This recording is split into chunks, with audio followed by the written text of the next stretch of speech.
back to the daily grind, and shout out to the full-time patrons. Make sure to hit subscribe if you're new and hit thumbs up if you're not a baby back bagel biting bitch boy, cause you know what time it is. It's full time. MMA. And holy flying flippin' flapjacks, TJ Dillashaw, former UFC champion, has been suspended for 2 years for EPO use. This is crazy for multiple reasons. The first reason is 2 years is an extremely long suspension, especially if you're a first-time offender. As a matter of fact, first-time offenders normally get 6 months, if I'm not mistaken, and your second offense is 2 years, as far as USADA violations. With that being said, EPO is some high-level shit. When you think EPO, you start to think like Lance Armstrong and stuff like that. So, this is big news because this is a guy that was literally just the UFC champion, TJ Dillashaw. He didn't lose his belt and then get flagged. He wasn't on some comeback tour after injury and then get flagged. He did lose his most recent fight to Henry Cejudo. Clearly EPO wasn't enough to beat Henry. I would not be surprised if a wave of fighters just get fucking flagged. Like, these fighters are about to start looking different. I mean, I would not be surprised to see more champions get flagged.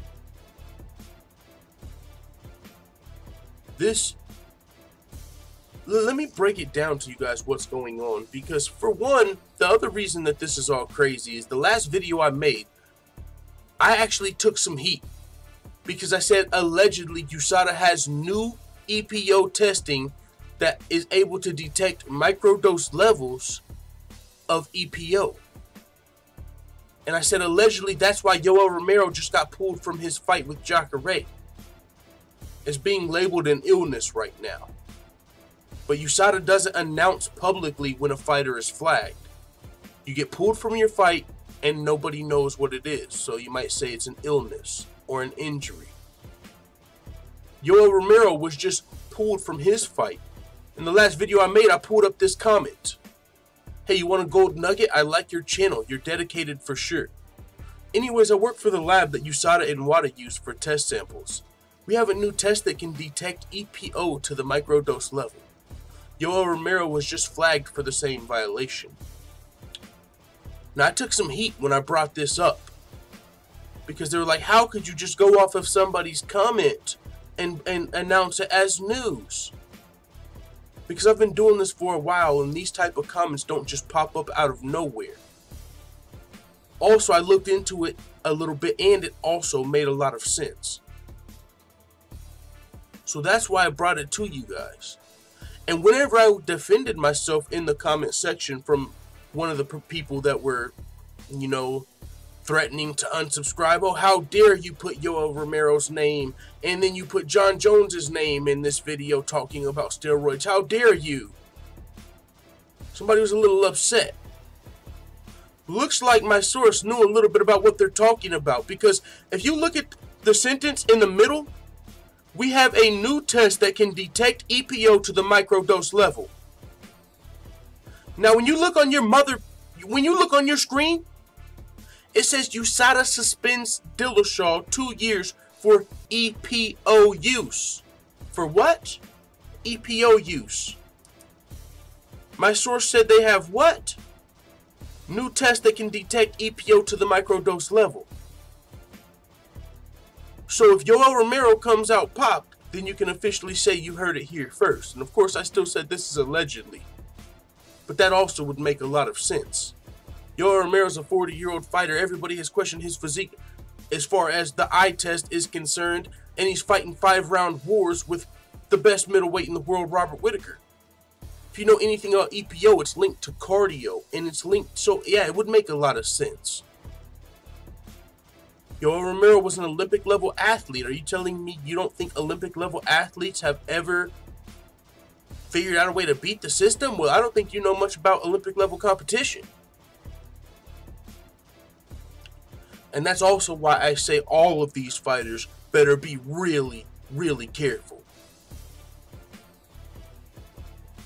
I'm talking a lot of fighters could have been beaten the system this way. And still could be at the highest level. And I don't want to put names into this when they're not already linked to it. But I'll just say this. TJ Dillashaw was a champion who allegedly just got stripped, which means champions could fall from this. There could be other champions. I mean, if there's people that have found a way to beat the system and you're able to beat those guys, either you're so good as a clean fighter that you can beat all of these guys that could have possibly been on EPO, or you could also be beating the system.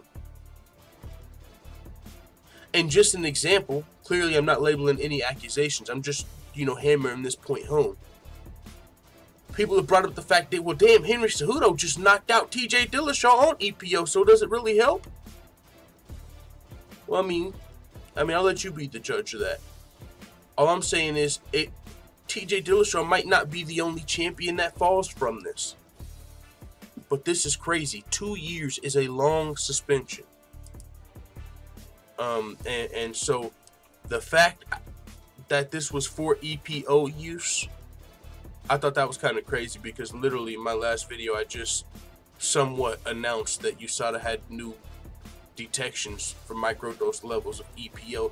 So with that being said, I hope in the comment section I see some apologies from anybody that doubted your boy on the last video.